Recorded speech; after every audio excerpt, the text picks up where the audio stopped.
मंच पर उपस्थित सभी सम्मानित नेतागण और गांव नाला में मौजूद मेरे सभी बड़े बुजुर्ग भाई, मोनू भैया के आवास पर आज आप और हम इकट्ठा हुए हैं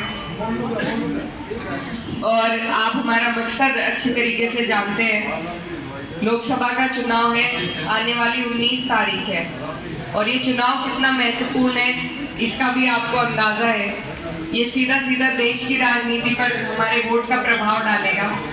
तो इसीलिए आपसे मैं गुजारिश करने आई हूँ कि आपका जो ये वोट है, इस वोट को आप इसका ऐसा सदुपयोग करें, इसको सही जगह पर डालें, ऐसी जगह डालें जहाँ आपके वोट की कदर हो, जहाँ कोई आपके बीच आए, आपके सुख दुख में, आपकी परेशानी में, आपकी परेशानियों का निस्तारण करा सके या उन्हें संसद तक उठाने का काम कर सके।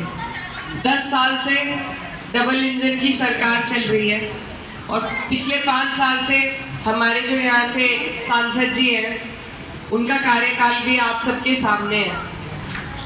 इतने धरने हमने यहाँ मील पर दिए, एक भी धरने में हमारे सांसद जी ने आकर किसी की पूछ नहीं करी कि क्या परेशानी है।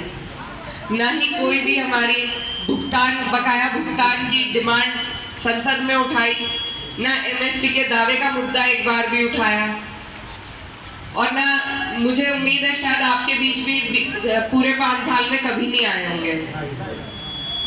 तो जो सत्ता है, डबल इंजन की सत्ता है, उसका लाभ भी तभी होगा हमें जब हमारा जनप्रतिनिधि कोई ऐसा हो जो हमें लाभ पहुंचाना चाहता हो।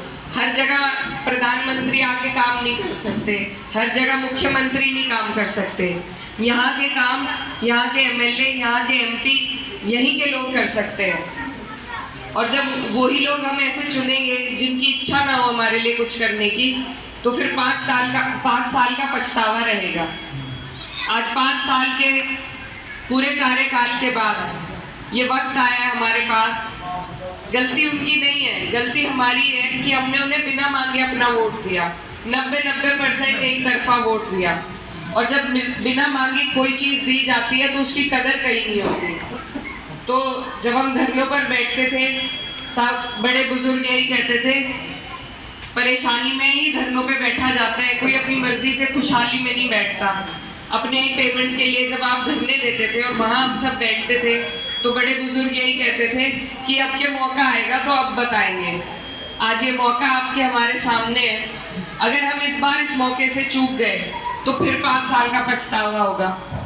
तो ये जो सरकार है, इसके पास पैसे की कमी नहीं है, लेकिन आपका और हमारा 200-300 करोड़ जो मिलों पे है, वही ये दिलाने में क्यों चूक जाते हैं, क्योंकि ये आपकी और हमारी खुशहाली चाहते ही नहीं। ये बात आपको और हमें समझने की है और इसी को सोचते हुए अपना वोट देने की है।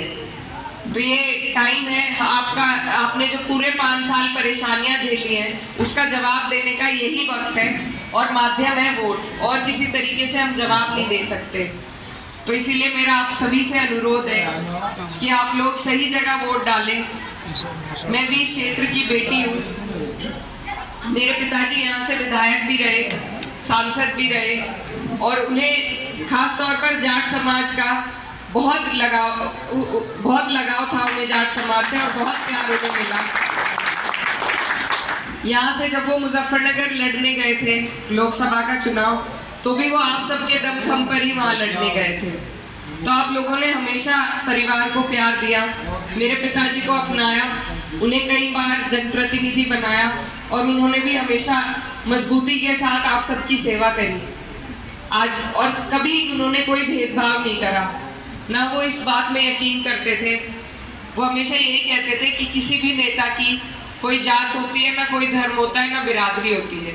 उसके जो लोग हैं, उसकी जो जनता है, उन्हीं का धर्म, उन्हीं की जातियां सब उसकी अपनी होती है। और जब कोई नेता किसी एक जात का या बिरादरी का या धर्म का झुकाव करने लगे तो वहीं से उस नेता का पतन शुरू हो जाता है। तो यही उनकी सीख है और इसी को आगे लेकर मैं चलना चाहती हूँ और उसके लिए मुझे आज आप सबके साथ की ज़रूरत है। आज अगर आपने अपना आशीर्वाद और समर्थन मुझे दिया तो मैं आपसे वादा करती हूँ कि आने वाले वक्त में जिस तरीके से मेरे पिताजी आप सब लोगों के लिए तैयार रहते थे आपकी लड़ाई लड़ने के लिए, मैं भी मजबूती के साथ आपसे आगे आपकी लड़ाई लड़ने के लिए तैयार रहूंगी। इसी के साथ आपका आशीर्वाद लेने के लिए आपके बीच आई थी। बहुत बहुत धन्यवाद। एक सभी भाई आराम से बैठ रही हो, अभी सुख सम थोड़ा नाश्ते की व्यवस्था है। भाई लाओ।